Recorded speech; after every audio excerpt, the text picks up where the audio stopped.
Assalamualaikum warahmatullahi wabarakatuh. Hari ni kita nak review sikit anak-anak kelapa yang kita tanam yang masih berbaki selepas diserang oleh perosok tanaman babi.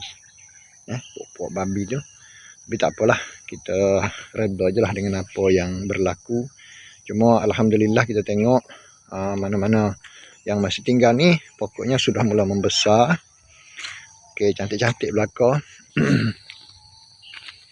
Tu dia. Sudah sampai peringkat 1 punjung kalau ikut sebut Kelantan kat sepunjung ni sependirian seorang lelaki dewasa lah, malah dah lebih sepunjung lah. Dah lebih sepunjung. Pokok dia ni daun-daun tumbuh segar, alhamdulillah. Cantik-cantik. Pergi ke sana. Ni pun dah membesar. Membesar elok. InsyaAllah lah kita doakan semoga babi yang pernah menyerang tu tidak akan mengganggu lagi pokok-pokok kelapa kita ni. Dan untuk makluman lah, saya memang sengaja tidak membuang pokok kelapa tunggul yang menyeliputi pokok ni, kerananya kebun saya ni tidak berpagar. Jadi pokok-pokok kelapa yang dilingkungi dengan pokok selaput tunggul ni babi tak serang.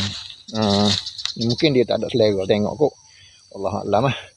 Tapi alhamdulillah mana-mana yang dilitupi oleh pokok selaput tunggul tu memang dia tak ganggu.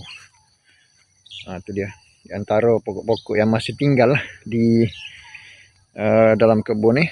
Dan perkembangannya alhamdulillah boleh dikatakan agak memuaskan lah, walaupun tidaklah sesubur mana seperti mana yang kita harapkan, tetapi boleh diterima sebagai puas hati alhamdulillah. Ini di antara yang paling besar lah yang ada sekarang ni. Okey. Dan kita rasa bersyukur sangat-sangat pada Allah Subhanahu Wa Taala kerana usaha yang kita lakukan selama ini berhasil. Dan insya-Allahnya mungkin dalam, kalau tengok ke perkembangan tu, mungkin dalam 2 tahun lagi. Biasa-biasanya dalam lingkungan tu lah, 2 tahun lagi mungkin kita boleh menuai hasil buahnya lah. Pergi ke belah itu. Sebelah sana tu nampak rumput dah panjang dah. Kita nak review sikit ni. Review anak kelapa kita ni.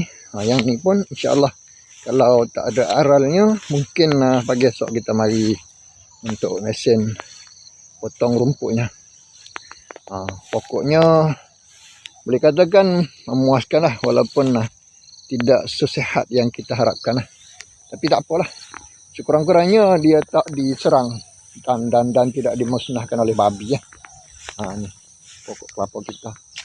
Yang ini dah tenggelam. Dah tenggelam dalam selaput tunggul, dalam pokok jala tu. Tak apalah, asalkan dia hidup. Manakala yang berada dekat lapangan ni, alhamdulillahnya tumbuh comel, tumbuh segar lah. Yang tu pokok dan yang sini sepokok. Alhamdulillah, cantik-cantik. Semoga dia akan berkembang dengan baik, membesar dengan elok, serta akan datang akan boleh menghasilkan buah yang berkualiti serta lumayan lah insya-Allah.